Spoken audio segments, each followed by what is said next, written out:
হাইকোর্টে রয়েছেন সহকর্মী মাহিদুর রহমান, তিনি যোগ দিচ্ছেন এই মুহূর্তের খবর নিয়ে। মাহিদুর, শিশু আসিয়া হত্যা মামলার রায় কয়টা নাগাদ শুরু হতে পারে আমাদের জানান। আসিফ, আসলে পূর্ববর্তী সময় নির্ধারণ অনুযায়ী বেলা 10:30টায় আসলে হাইকোর্টের যে বেঞ্চগুলি সেগুলি রীতিমতো বসে। তো আজকেও আমরা শুনেছি যে 10:30টার মধ্যেই কোর্ট বসে যাবে। সাম্প্রতিক সময়ে এই যে আলোচিত যে নারী শিশু হত্যাকাণ্ডের ঘটনা, তার মধ্যে কিন্তু এই আসিয়ার যে হত্যাকাণ্ডটি সেটি কিন্তু অন্যতম একটি হত্যাকাণ্ড ছিল, যেটির অগ্রাধিকার ভিত্তিতেই কিন্তু আজকে এই মামলার রায়ের দিন নির্ধারণ করা হয়েছে। টানা 17 দিন হাইকোর্টে এটির শুনানি চলেছে। শুনানি চলার পরে গতকালকে এই শুনানিটি শেষ হওয়ার পরে কিন্তু আজকের এই তারিখটি নির্ধারণ করা হয়েছে। আমি একটু জানিয়ে রাখি যে গতকালকে কিন্তু নুসরাত হত্যা মামলার রায় ঘোষণা করা হয়েছিল। সেই রায় ঘোষণার পরপরই বাকি যে আংশিক শুনানি ছিল আসিয়া হত্যা মামলার, সেই শুনানিটুকু শেষ করেই কিন্তু আজকের এই তারিখটি নির্ধারণ করা হয়েছে। তার মানে আমরা বলতেই পারি যে আজকে এই বেঞ্চ বসার পর শুরুতেই কিন্তু কজ লিস্টে এই মামলার রায়ের দিনটি নির্ধারণ করা আছে। আমি একটু আপনাকে জানিয়ে রাখতে চাই যে এই আসিয়া হত্যা মামলায় যে একমাত্র মৃত্যুদণ্ডপ্রাপ্ত আসামি হিটু শেখ, তার বিরুদ্ধে এই হাইকোর্টের যে এই মামলাটি চলমান রয়েছে, তার যে নিয়োগকৃত আইনজীবী ছিলেন তিনি কিন্তু এই চলমান মামলাটি অপারগতা প্রকাশ করেছেন, যার কারণে কিন্তু রাষ্ট্র নিযুক্ত আইনজীবী হাফিজুর রহমান খানকে তাকে স্টেট ডিফেন্স হিসেবে তার পক্ষে আইনি লড়াইয়ের জন্য নিয়োগ দেওয়া হয়েছিল। এবং অপরদিকে রাষ্ট্রপক্ষে অ্যাটর্নি জেনারেল সহ অ্যাটর্নি জেনারেল অফিসের বেশ কয়েকজন আইনজীবী এটি শুনানি শেষ করেছেন। আমি যদি আপনাকে একটু জানিয়ে রাখি যে গত বছর অর্থাৎ 2025 সালে রমজানের ছুটিতে 5 মার্চ সেই দিনটি ছিল, শিশু আসিয়া তার বোনের শ্বশুরবাড়িতে বেড়াতে গিয়ে এই নৃশংসতার শিকার হয় এবং এই নৃশংসতার শিকার হওয়ার পরপরই গুরুতর আহত অবস্থায় প্রথমে মাগুরা, এরপরে ফরিদপুর হসপিটাল, সেখান থেকে শারীরিক অবনতি ঘটলে ঢাকা মেডিকেল এবং পরবর্তীতে সিএমএইচে ভর্তি করা হয় এবং সিএমএইচে ভর্তি করার পরই কিন্তু 13 মার্চ শিশুটি মারা যায়। শিশুটি মৃত্যুবরণ করার পরে কিন্তু সারা দেশ জুড়ে একটি তোলপাড় সৃষ্টি হয়। তার হত্যাকাণ্ডের ঘটনার বিচারের জন্য সারা দেশের মানুষ কিন্তু উঠে পড়ে লেগেছিল এবং তারপরই কিন্তু মাগুরায় তার মা অর্থাৎ শিশুটির মা বাদী হয়ে 4 জনের বিরুদ্ধে মামলা করেন। এই 4 জনের মধ্যে প্রধান আসামি করা হয় শিশুটির বোনের যে শ্বশুর হিটু শেখ, এবং হিটু শেখের পরিবারের আরও 3 জন ছিল। হিটু শেখের 2 ছেলে এবং তার স্ত্রী জায়েদা বেগম, এই 3 জনের বিরুদ্ধে মামলা করে। মামলাটি গত বছরের 17 মে রায় দেয় এবং রায়ে হিটু শেখকে মৃত্যুদণ্ড এবং 1 লাখ টাকা জরিমানা ছাড়াও বাকি 3 জনকে কিন্তু খালাস প্রদান করেছে এবং সেটিরই ডেথ রেফারেন্সের আপিল হিসেবে আজকে এই পরবর্তী ধাপ যে হাইকোর্টের এই রায়, এই আপিলের বিরুদ্ধে হাইকোর্টের এই রায়ের আজকে ঘোষণা করবে বিচারপতি ভীষ্মদেব চক্রবর্তী এবং KM রাশেদুজ্জামান রাজার দ্বৈত বেঞ্চ। এটি কিন্তু একটু বিশেষ বেঞ্চ, যেই বেঞ্চ প্রধান বিচারপতির নির্দেশনায় এই বেঞ্চটি অগ্রাধিকার ভিত্তিতেই এই রায়গুলি ঘোষণার কার্যকারিতা রয়েছে। তবে কোর্ট থেকে কি নির্দেশনা আসবে আমি আপনার মাধ্যমে জানিয়ে দেওয়ার চেষ্টা করব। আসিফ, এই ছিল সর্বশেষ তথ্য। ছিলেন মাহিদুর রহমান। মাহিদুর, আপনাকে ধন্যবাদ। 2017 সালের 25 আগস্ট মিয়ানমারের রাখাইন সেনা অভিযানের মুখে প্রাণ বাঁচাতে বাংলাদেশে অনুপ্রবেশ ঘটে লাখ লাখ রোহিঙ্গার। সেই সংকট 1 দশকে পা দিলেও প্রত্যাবাসনের পথ এখনও অনিশ্চিত। কক্সবাজার ও ভাসানচর মিলিয়ে বাংলাদেশে এখন কমপক্ষে 12 লাখের বেশি রোহিঙ্গার বসবাস। বিশ্বের সবচেয়ে বড় শরণার্থী শিবিরে জন্ম নিয়েছে নতুন একটি প্রজন্ম, যারা কখনো মিয়ানমার দেখেইনি। তাদের দীর্ঘমেয়াদী অবস্থানে বাড়ছে নিরাপত্তা উদ্বেগ। মাদক পাচার, সশস্ত্র গোষ্ঠীর তৎপরতা, হত্যা ও অপহরণের মতো ঘটনাগুলো বাংলাদেশের জন্য নতুন চ্যালেঞ্জ হয়ে উঠেছে। রোহিঙ্গাদের কারণে যেহেতু সীমান্ত কিছুটা উন্মুক্ত, এর মাদকের চোরাচালান বাড়ছে। সারা দেশে কিন্তু মাদক একটা বড় সংকট তৈরি করেছে। এটার এই দক্ষিণ সীমান্তটা এটার একটা বড় উৎস। ফলে রোহিঙ্গাদের কারণে আসলে বাংলাদেশ বহুমাত্রিক সমস্যা পড়ে গেছে। বিশ্লেষকদের মতে রোহিঙ্গা প্রত্যাবাসনই এসব সমস্যার একমাত্র সমাধান। তবে মিয়ানমারের অভ্যন্তরীণ অবস্থা বিবেচনায় আপাতদৃষ্টিতে তা বাস্তবায়ন অত্যন্ত কঠিন বলে মনে করেন তারা। রোহিঙ্গাদের সংকটের সমাধান দেখতে তাদের ফেরত পাঠানো, তাদের ফেরত তো কেউ যায়নি এবং যাওয়ার আপাতত কোনো সম্ভাবনা নেই। তার মানে আমরা কারো সাহায্য পাইনি। এই যে 3 লক্ষাধিক রোহিঙ্গার তালিকা প্রকাশ করে মিয়ানমার তাদেরকে শনাক্ত করেছে বলে ঘোষণা করেছে, এইটা আমার যতটা না মনে হয় যে প্রত্যাবাসন প্রক্রিয়া শুরু করা বা সেই 3 লক্ষাধিক রোহিঙ্গাকে মিয়ানমারে নিয়ে যাওয়া, তার চেয়ে অধিক বেশি হচ্ছে আন্তর্জাতিক সম্প্রদায়কে দেখানোর জন্য যে তাদের একটা সদিচ্ছা আছে। রোহিঙ্গাদের জন্য দিন দিন কমছে বিদেশি অর্থায়ন, এতে চাপ পড়ছে দেশের অর্থনীতিতে। সুরক্ষার বিভিন্ন দিক আছে, তো এগুলো করার জন্য ধরেন বছরে প্রায় 1 বিলিয়ন ফাইন্যান্সের দরকার হয়। এই ফান্ডটা কমতে কমতে ধরেন 1 বিলিয়ন সবসময় চেয়েছে, এটা 800, 700, 600, 500 এভাবে নামছে আর কি। তো প্রথমত আমি বলবো যে রোহিঙ্গা রেফিউজি প্রোটেকশনের জন্য যে জয়েন্ট রেসপন্স প্ল্যান, তার জন্য যে পরিমাণ ফাইন্যান্সিয়াল বার্ডেন শেয়ারিং দরকার, ইন্টারন্যাশনাল কমিউনিটির দরকার এখানে এগিয়ে এসে বাংলাদেশকে সাপোর্ট দেয়। শঙ্কার বিষয় হলো এখনও থেমে নেই রোহিঙ্গা অনুপ্রবেশ। গড়ে প্রতিদিন 20 থেকে 30 জন বাংলাদেশে ঢুকছেন বলে জানান স্থানীয়রা। জহিরুল মোহসান, দীপ্ত সংবাদ, ঢাকা। দেশের 9টি অঞ্চলে আজ বৃষ্টি অথবা বজ্র বৃষ্টি এবং দমকা বা ঝোড়ো হাওয়া বয়ে যেতে পারে। আবহাওয়ার পূর্বাভাসে বলা হয়েছে রংপুর, ময়মনসিংহ, খুলনা, বরিশাল, পটুয়াখালী, নোয়াখালী, চট্টগ্রাম, কক্সবাজার ও সিলেট অঞ্চলের ওপর দিয়ে দক্ষিণ বা দক্ষিণ পূর্ব দিক থেকে ঘন্টায় 45 থেকে 60 কিলোমিটার বেগে বৃষ্টি অথবা বজ্রবৃষ্টি সহ অস্থায়ীভাবে দমকা বা ঝোড়ো হাওয়া বয়ে যেতে পারে। এ কারণে এসব এলাকার নদীবন্দরকে 1 নম্বর সতর্কতা সংকেত দেখাতে বলা হয়েছে। ভাবুন তো, এমন একটি ঘর যার নিচে কোনো মাটি নেই, ঝড় বাতাস এলেই দুলছে। আমার পেছনে আপনারা লক্ষ্য করছেন সারি সারি নৌকা। এই নৌকাগুলো দূর থেকে দেখে মনে হবে মাছ ধরার নৌকা, কিন্তু না, এগুলোতেই এক একটি পরিবারের স্বপ্ন, এক একটি পরিবারের ঘর। এই ঘরেই এই মানুষগুলোর বসবাস, রান্না, খাওয়া দাওয়া, ঘুম সবই এতে। নানা প্রতিকূলতার মধ্যে দিয়েই কাটছে তাদের সংগ্রামী জীবন। জায়গা নাই, জমিন নাই, নদীতে বসবাস করি, সবসময় নদীতেই থাকি। ঝড় তুফান আইলেও ভয় করে, মনে করেন যে সময় ঝড় তুফান আসে মনে কয় জানি আমরা মারা যাবো, ডুবে যাবো নদীর ভিতরে, এরকম লাগে। আমাকে বাইরে করা যাইতে অনেক কষ্ট হয়, বাথরুমে যাইতে কষ্ট হয়, নাই জায়গা জমি নাই, বাড়ি গাড়ি। বাচ্চা বুচ্চা দেখা গেছে অনেক সময় পড়িয়া নদীতে অ্যাক্সিডেন্ট হয়ে যায়। আমরা গাঙ্গে গেলে খাইতে পারি, গাঙ্গে না গেলে আমাকে পেট খিদার মানুষ, আমরা চলতে পারি না। ঠিক আছে, ঘর পাইলেও তো একটু ভালো মতন পড়ালেখাটা করতে পারি, পড়ালেখারও তো আমাকে ইচ্ছা আছে। পড়ালেখা করে আমরা তো একটা ভালো চাকরিও করতে পারি। আমরা কি জেলে দেখে কি আমাকে পড়ালেখার ইচ্ছা নাই? যে সরকার বর্তমান রানিং চলতেছে, আশা করি সে স্বপ্ন পূরণ করতে পারবে। নদীতেই জীবন, নদীতেই জীবিকা। বছরের পর বছর ধরে, প্রজন্মের পর প্রজন্ম এই পরিবারগুলো এভাবেই নৌকায় ভেসে যাযাবরের মতো জীবনযাপন করছেন। নেই নিজস্ব কোনো ঠিকানা, নেই এক টুকরো মাটি যেখানে মৃত্যুর পর তাদের সমাহিত করা যাবে। এরপরও তারা স্বপ্ন দেখেন একদিন তাদের ঘর হবে, শান্তিতে বসবাস করবে। তাকে ভীষণ অসুবিধা এরা আছে, টু ভরে জায়গা দিতে ওরা ফ্যামিলিতে অনেক লোক, এই লোকগুলি খাইয়া বাঁচত। এখানে স্বাভাবিক এদের একটা ঘর বাড়ির যে ব্যবস্থাটা এরা করে। সরকার আসে, সরকার যায়, কিন্তু ভাগ্য বদল হয় না এই পরিবারগুলো। এভাবেই বছরের পর বছর কাটিয়ে দিচ্ছেন নদীতে। তাদের একটাই প্রশ্ন, কখনো কি তাদের ভাগ্য বদল হবে? ভোলা থেকে মলয় দে, দীপ্ত টেলিভিশন। ভোরের আলো ফোটার সঙ্গে সঙ্গে কর্মচঞ্চল হয়ে ওঠে 100 বছরের পুরনো বাগেরহাটের গজালিয়া খালের এই ভাসমান সবজির হাট। ভ্যান, নৌকা ও ছোট যানবাহনে করে শসা, লাউ, করলা, চাল কুমড়া, মিষ্টি কুমড়া, ঝিঙে ও বরবটি সহ নানা জাতের সবজি নিয়ে জড়ো হন স্থানীয় চাষিরা। কেউ খালের পাড়ে, আবার কেউ নৌকার উপর সাজিয়ে রাখেন টাটকা সবজি। সময় যত গড়ায় বাড়তে থাকে নৌকার সারি, একই সাথে বেচা বিক্রিও। গজালিয়া বাজারে আসছি মাল বিক্রি করতে। আমরা চাল কুমড়া, শসা, করলা বিক্রি করলাম। প্রত্যেক দিন এই হাটে প্রত্যেক রবিবার আর বুধবার কয়েক লক্ষ টাকার মাল বিক্রি হয়। শুধু স্থানীয় কৃষকরাই নয়, বরিশাল, পিরোজপুর, ঝালকাঠি, বরগুনা, চাঁদপুর সহ বিভিন্ন জেলার পাইকাররাও আসেন এই হাটে। স্থানীয়দের দাবি, 100 বছরের বেশি সময় ধরে চলে আসছে এই হাটের কার্যক্রম।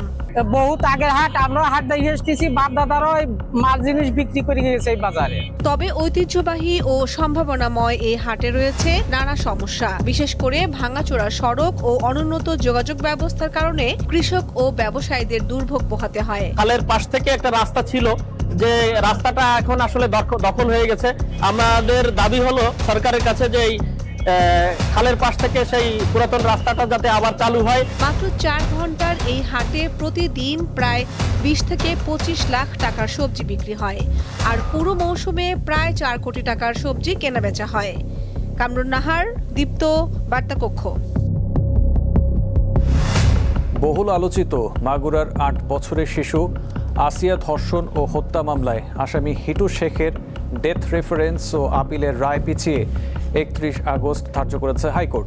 বিচারপতি বিশ্বদেব চক্রবর্তী ও বিচারপতি কে এম রাশেদুজ্জামান রাজার বেঞ্চে আজ রায় হওয়ার কথা ছিল। গত বছরের 5 মার্চ রাতে মাগুরা শহরের নিজ নান্দুয়ালি এলাকায় বোনের বাড়িতে বেড়াতে গিয়ে ধর্ষণের শিকার হয় শিশুটি। বোনের শ্বশুর হিটু শেখ মেয়েটিকে ধর্ষণের পর হত্যারও চেষ্টা চালান। পরে চিকিৎসাধীন অবস্থায় ঢাকার সম্মিলিত সামরিক হাসপাতালে আসিয়ার মৃত্যু হয়।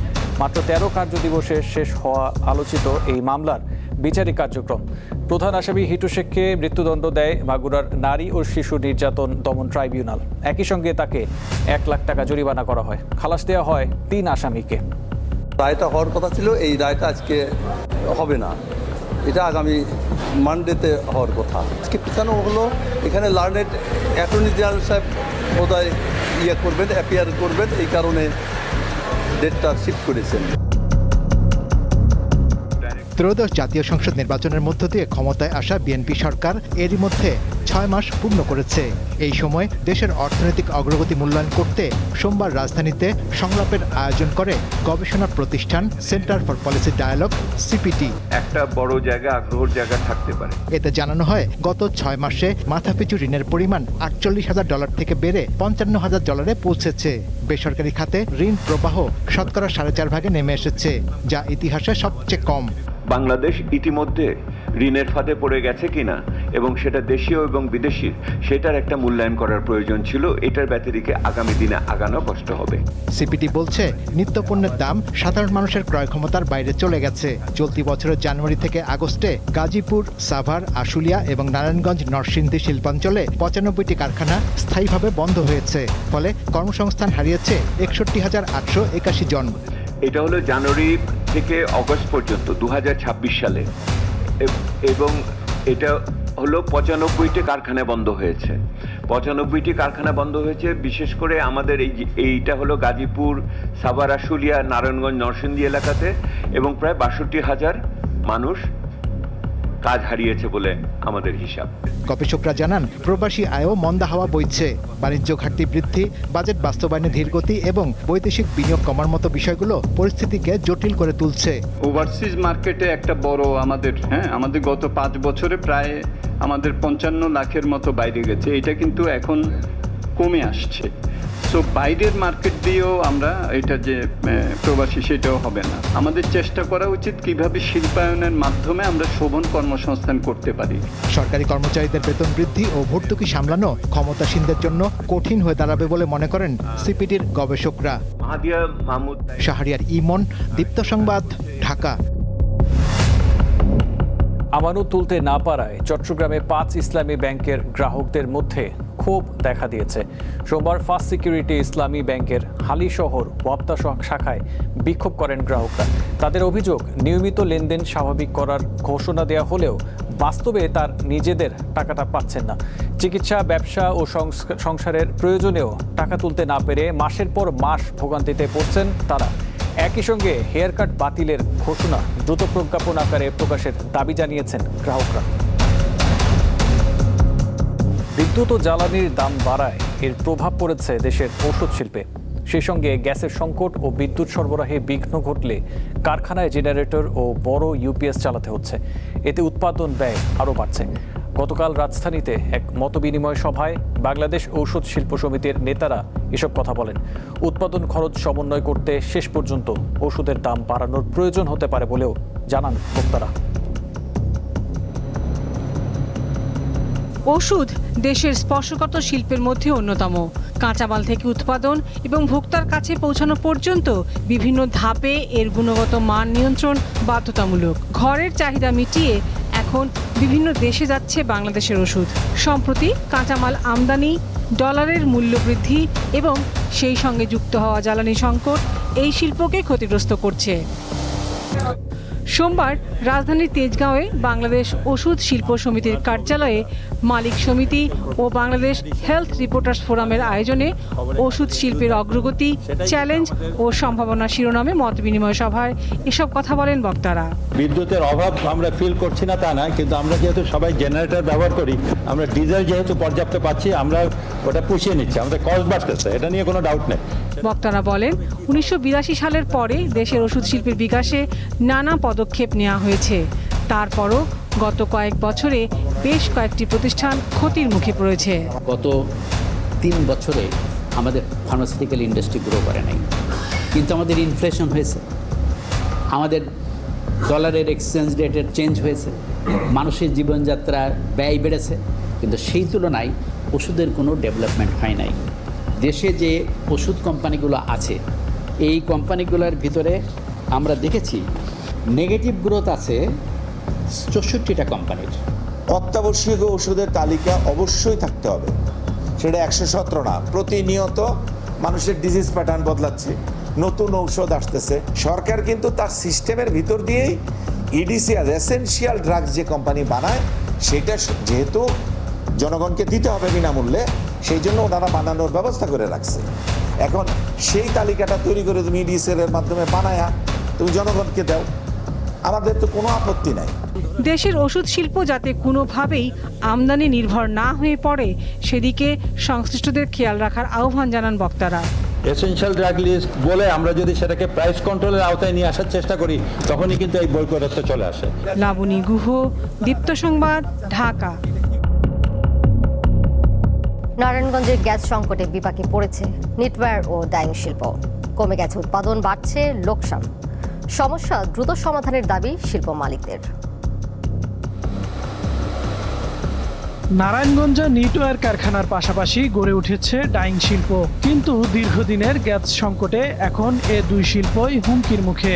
কারখানায় গ্যাসের চাপ প্রয়োজন 10 থেকে 15 PSI, অথচ মিলছে 5 থেকে 7 PSI। দিনের বড় সময় চাপ নেমে যাচ্ছে প্রায় শূন্যে।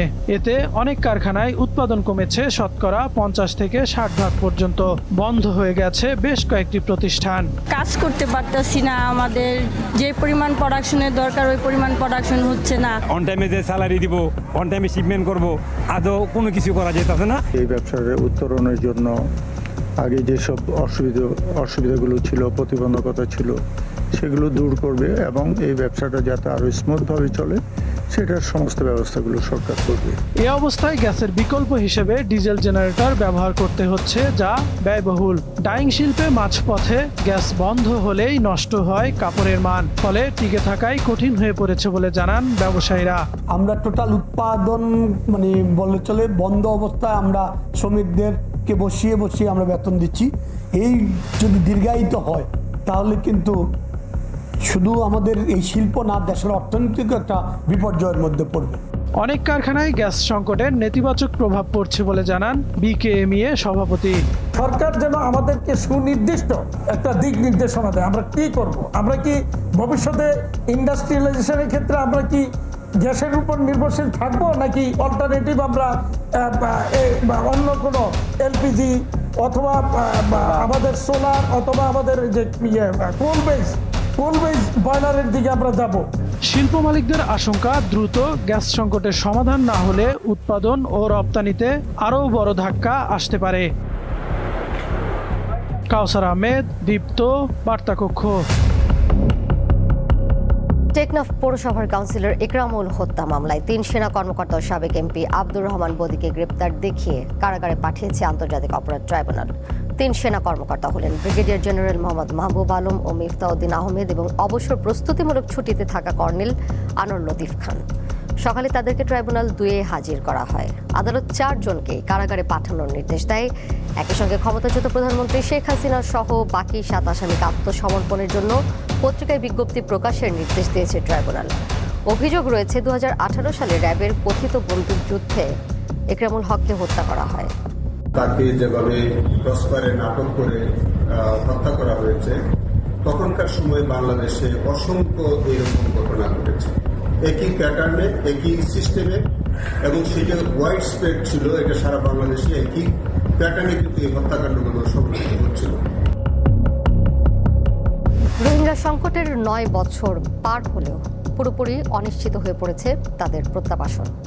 উল্টো কক্সবাজারের আশ্রয় শিবিরগুলো এখন যেন অপরাধের আখড়ায় পরিণত হয়েছে। অস্ত্র সংঘাত, মাদক কারবারে জড়িয়ে পড়ছেন মিয়ানমার থেকে আসা লাখ লাখ রোহিঙ্গা জনগোষ্ঠী। কক্সবাজারের উখিয়া ও টেকনাফের 33 ক্যাম্পে বসবাস করছেন 12 লাখের বেশি রোহিঙ্গা। দীর্ঘ সময় ধরে তারা নিজ ভূমিতে ফেরার অপেক্ষায়। মিয়ানমার সরকারের সদিচ্ছার অভাব এবং রাখাইনে জান্তা বাহিনী ও বিদ্রোহী আরাকান আর্মির সংঘাতে নিরাপদ পরিবেশ না থাকায় থমকে আছে প্রত্যাবাসন। আর তো দেশ আছে, আর দেশের কান, আর এখন আর কান যাইবই, বাট আর কান যাইতি আর আইডেন্টিটি ক্লিয়ার করা করিব। আর আইডেন্টিটি যদি রোহিঙ্গা ক্লিয়ার করে, আয় এখন যাইবই, আয় বাঙালি ন, আয় রোহিঙ্গা। বিভিন্ন কারণে ক্যাম্পগুলোতে বাড়ছে অপরাধ প্রবণতা। এরই মধ্যে কয়েকটি খুনের ঘটনা ঘটেছে। এই অবস্থায় স্থানীয়দের মধ্যে উদ্বেগ বাড়ছে। দীর্ঘদিন প্রত্যাবাসন না হওয়ার কারণে রোহিঙ্গারা নানা অপকর্মের সাথে জড়িত, মাদক, অপহরণ, সন্ত্রাস, চাঁদাবাজি সহ বিভিন্ন কাজের সাথে তারা জড়িত হয়ে যাচ্ছে। সেই সাথে রোহিঙ্গারা বিভিন্ন এলাকায় ছড়িয়ে ছিটিয়ে যাচ্ছে। এখানে আইনশৃঙ্খলার মারাত্মক একটা অবনতি হয়েছে। এখানে মাদকের ছড়াছড়ি, অপহরণ থেকে শুরু করে শিক্ষার উপর আরেকটা বিশাল প্রভাব পড়েছে, দ্রব্যমূল্যের ঊর্ধ্বগতি। তো এই সমস্যা থেকে উত্তরণের আসলে একমাত্র উপায় হলো সাস্টেইনেবল রিপার্টেশন। রোহিঙ্গাদের নিরাপদ ও মর্যাদাপূর্ণ প্রত্যাবাসনের লক্ষ্যে কূটনৈতিক প্রচেষ্টা অব্যাহত রয়েছে বলে জানান এই কর্মকর্তা। যখন মাননীয় প্রধানমন্ত্রী একটি কমিটির নেতৃত্ব দিচ্ছে, সে বুঝতে হবে যে সরকারি বিষয় খুবই সিরিয়াস, এবং এটি আন্তর্জাতিক সম্প্রদায়ও ভালোভাবে নিচ্ছে, যে যেখানে মাননীয় প্রধানমন্ত্রী এই বিষয়ের সাথে সম্পৃক্ত হয়েছেন। আমরা আশা করছি যে এই কমিটির যে কৌশলপত্র সেটি শীঘ্রই তৈরি হবে, এবং সে অনুসারে আমাদের প্রত্যেকটি government organisation including policy office আমরা কাজ করব। নিরাপত্তা ও নাগরিকত্বের নিশ্চয়তা নিয়ে কবে নিজ ভূমিতে ফিরবে রোহিঙ্গারা, এটি এখন বড় প্রশ্ন। কাউসার আহমেদ, দীপ্ত, বার্তাকক্ষ। কক্সবাজারের নাজিরার টেক সৈকতে ট্রলার দুর্ঘটনায় সফররত নিউজিল্যান্ডের 3 জন নাগরিককে জীবিত উদ্ধার করলেও নিখোঁজ রয়েছে এক শিশু। দুপুরে কক্সবাজার শহরের নাজিরার টেক চ্যানেলে এই দুর্ঘটনা ঘটে। পরে স্থানীয় জেলেরা ফিশিং ট্রলার দিয়ে 3 জনকে উদ্ধার করেন। নিখোঁজ শিশু উদ্ধারে কাজ করছে ফায়ার সার্ভিস। স্থানীয় জেলেরা জানান, ঢেউয়ের আঘাতে নিউজিল্যান্ডের নাগরিকদের বহনকারী ট্রলারটি হঠাৎ ভেঙে যায়। তখন ট্রলারে থাকা একই পরিবারের 4 জনই পানিতে ভেসে যায়। পরে স্থানীয় জেলেরা ফিশিং বোটে তাদেরকে তুলে নেন। উদ্ধারকৃতদের মধ্যে একজন পুরুষ ও 2 জন নারী। নাজিরা ট্যাগ পয়েন্টে পৌঁছার সাথে সাথে তাদেরকে উত্তাল স্রোতে পাই।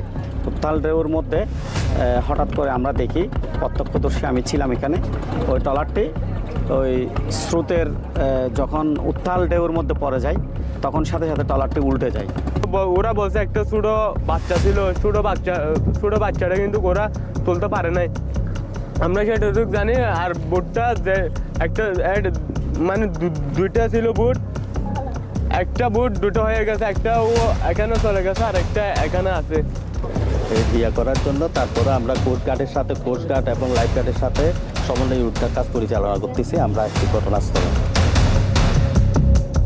মৌসুমের যে সবজি, সেই সবজির বাইরে চট্টগ্রামের কাজীডুরি বাজারে পাওয়া যাচ্ছে শিমের বিচি, শুধু একটি সবজির দোকানে, তাও কেজিতে 700 টাকা। এত দাম দিয়েও কিন্তু মানুষ কিনে নিচ্ছেন। যারা স্বাস্থ্যবিদ তারা বলে থাকেন শিমের বিচি অতিরিক্ত শরীরের যাদের পুষ্টি দরকার, এবং সবজির যে পুষ্টিগুণ তার মধ্যে সবচেয়ে বেশি যে পুষ্টিগুণগুলো যে সবজিতে পাওয়া যায় তার মধ্যে অন্যতম হচ্ছে শিমের বিচি। এই শিমের বিচি সাধারণত পাওয়া যায় শীতকালে, কিন্তু চট্টগ্রামের কাজীডুরি বাজারে এই সময় শিমের বিচি পাওয়া যাচ্ছে। তবে একটি শুধু সবজির দোকানে তারা এটি সংগ্রহ করেছেন সীতাকুণ্ডের এক সবজি চাষির কাছ থেকে। পাইকারি দাম 500 থেকে 550, 600 টাকা কেজিতে, এবং তারা বিক্রি করছেন 700 থেকে 750 টাকা কেজিতে। 12 মাসের সিম যেগুলি আছে, যেগুলি আপনার পাতি হয়ে গেছে, এগুলি আলাদা করে অনেক দিন সংগ্রহ করে রাইকা তারপরে শিলা বাজারে নিয়ে আসছে আর কি। এই সময় পাওয়া যায় না, খুবই কম পাওয়া যায়, মানে আতিক্য দিকে আসে আর কি। ধরেন আর ভাগ্যে আছে তে নিয়ে যাচ্ছে আর কি। ওই যে ওদের ক্রেজ, এত শিমের বিচি খেতেই হবে, এই জন্য ওরা এই প্রাইস রাখতে পারে। আমরা না খেলে তো রাখতে পারবে না, কিন্তু আমরা তো খাই। শিমের বিচিটা শুটকি দিয়ে খাই, অনেকের ফেভারিট আইটেম। তো যাদের খেতে ইচ্ছা করে ওরা খায়। এমনি তো এটা টু মাছ, আপনাকে অনেক বেশি দাম, 700 টাকা এগুলো। নিত্য প্রয়োজনীয় জিনিসের দাম সাথে তারা তাদের আয়ের সাথে তারা সঙ্গতি রেখে চলতে পারতেছে না। তারা চট্টগ্রামের অন্যান্য সবজি যদি আমরা বলি, সবজির দামও কিন্তু অনেক বেশি। সবজির দাম আসলে কেমন এবং দাম বৃষ্টির কারণে মালামাল নষ্ট হয়েছে, ক্ষেত নষ্ট হয়েছে, ওগুলো উৎপাদন হতে সময় লাগতেছে। 15-20 দিন পর আবার সময় কমে যাবে। সবজির বাজার কিন্তু অনেক চড়া। বাজার যারা রেগুলার করছেন তাদের মাথায় হাত। চট্টগ্রামের কাজীডুরি বাজার থেকে রুনা আনসারি, দীপ্ত সংবাদ। কুড়িগ্রামের ভুরুঙ্গামারীতে সার লুটের ঘটনার পর আলোচনায় আসা বিএডিসি ডিলারের বিরুদ্ধে আইনগত ব্যবস্থা নেওয়ার সুপারিশ করেছে তদন্ত কমিটি। দুপুরে বিষয়টি নিশ্চিত করেন ভুরুঙ্গামারী উপজেলা নির্বাহী কর্মকর্তা। তিনি জানান, তদন্ত প্রতিবেদনে ডিলারের বিরুদ্ধে একাধিক অনিয়মের প্রমাণ পাওয়া গেছে। এর মধ্যে রয়েছে নিজস্ব ব্যবস্থাপনায় কৃষকদের কাছে সার বিক্রি না করে তা অন্য মাধ্যমে বিক্রি করা এবং কৃষকদের চাহিদা অনুযায়ী সার সরবরাহ না করা। তদন্ত প্রতিবেদন এরই মধ্যে জেলা প্রশাসকের কাছে পাঠানো হয়েছে। এর আগে গত রোববার সকালে উপজেলার শিলপুর ইউনিয়নের এক বিএডিসি ডিলারের গুদামের বেড়া ভেঙে বিক্ষুব্ধ কৃষকরা প্রায় 197 বস্তা সার নিয়ে যান। পরে প্রশাসনের অভিযান চালিয়ে 125 বস্তা সার উদ্ধার করে। দীর্ঘ 9 বছরে একজন রোহিঙ্গারও প্রত্যাবাসন না হওয়ায় উদ্বেগ প্রকাশ করেছে ইউরোপীয় ইউনিয়ন।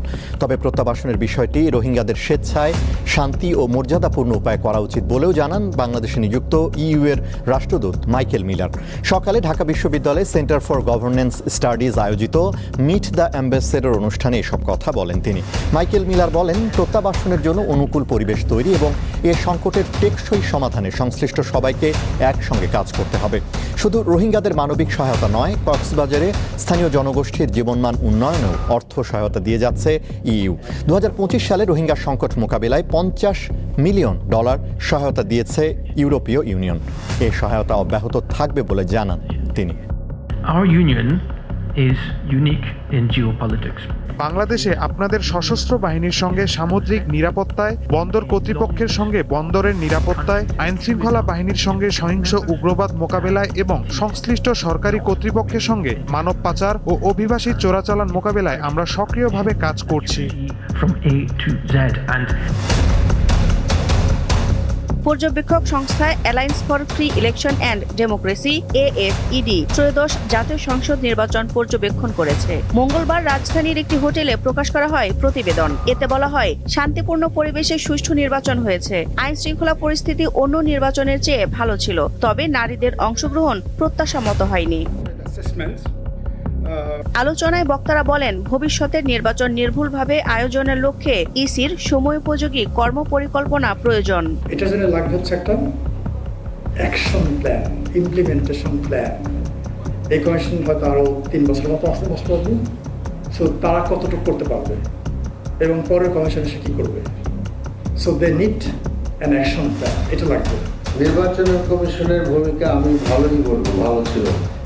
তবে ভোট কেন্দ্রে নিয়োজিত কোনো জায়গায় প্রিজাইডিং অফিসার, পোলিং অফিসারদের ভূমিকা নির্বাচনকে ফ্রেজাইল করে দিয়েছে। যত বেশি নারীদের আপনারা নমিনেট করবেন, রাজনীতি তত বেশি মানি মাসলের কবল থেকে বের হয়ে আসবে। এটা রাজনৈতিক দলগুলোর প্রতি আমার অনুরোধ, ইনক্লুডিং আমার নিজের দলের ক্ষেত্রেও। কারণ সত্যি কথা বলতে আমরাও খুব বেশি নারীর নমিনেশন আসলে দিতে পারিনি। আশা করব পরবর্তী নির্বাচনে আমরা অনেক বেশি নারীকে নমিনেট করতে পারবো আমাদের দল থেকে। প্রধান অতিথির বক্তব্যে নির্বাচন কমিশনার আবুল ফজল মোহাম্মদ সানাউল্লাহ নির্বাচনে নারীর অংশগ্রহণ নিশ্চিতের উপর গুরুত্ব আরোপ করেন। সকল স্তরের কমিটিতে পলিটিক্যাল পার্টির 33% নারীর অংশগ্রহণ বাধ্যতামূলক করা হয়, যেটা 2020 সালের মধ্যে কিন্তু করার ব্যাপারে তখন বাধ্যবাধকতা ছিল। যাই হোক, পরবর্তীতে এটা এক্সটেন্ডেড হয়ে এখন 2030 সাল পর্যন্ত করা হয়েছে। তাহলে 2030-এর মধ্যে যারা 33% সকল পর্যায়ে রিপ্রেজেন্টেশন এনশিওর করতে পারবেন না, তারা কিন্তু ডিসকোয়ালিফাইড হবেন। ত্রয়োদশ জাতীয় সংসদ নির্বাচনে 67টি আসনে 78 জন নারী প্রতিদ্বন্দ্বিতা করেছেন। প্রস্তুতিও আমাদেরকে মাথায় রাখতে হয়। দিলশা দানি, দীপ্ত সংবাদ, ঢাকা। ওষুধের প্রাপ্যতা, মানুষের ক্রয় ক্ষমতা এবং ওষুধের নিরাপত্তা, এই তিনটি বিষয়কে প্রাধান্য দিয়ে একটি ওষুধ নীতিমালা তৈরি করা প্রয়োজন। তাহলেই নিয়মিতভাবে অত্যাবশ্যকীয় ওষুধের তালিকা এবং মূল্য হালনাগাদ করা সম্ভব। মঙ্গলবার রাজধানীতে গবেষণা প্রতিষ্ঠান public integrity network for evidence and transparency আয়োজিত অনুষ্ঠানে এসব কথা বলেন বক্তারা। সংলাপে ওষুধ সংক্রান্ত বিভিন্ন পেশার মানুষ অংশ নেন। তারা বলেন, বিশ্ব স্বাস্থ্য সংস্থার অত্যাবশ্যকীয় ওষুধের তালিকায় প্রাপ্তবয়স্কদের জন্য 532টি ওষুধ রয়েছে। এর বিপরীতে বাংলাদেশে অত্যাবশ্যকীয় ওষুধের তালিকায় রয়েছে মাত্র 117টি। নীতিমালা থাকলে এসব বিষয়ে দ্রুত সমাধান সম্ভব।